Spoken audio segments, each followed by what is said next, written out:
Ano ang kauna-unahang university sa Pilipinas? Hala. University of Santo Tomas. Tama, tama. One point. Ano ang pinakamataas na bundok sa Pilipinas? Ay, hindi.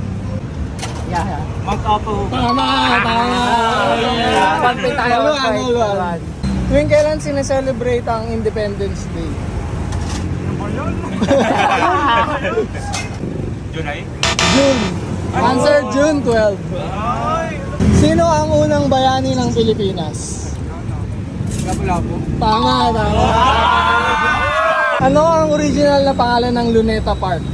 Bakang bayan mo. Tama, tama. Yung bayan. Sino ang pinakaunang presidente ng Pilipinas? Si Emilio Aguinaldo. Tama, tama. Kinalo. Libre. Libre.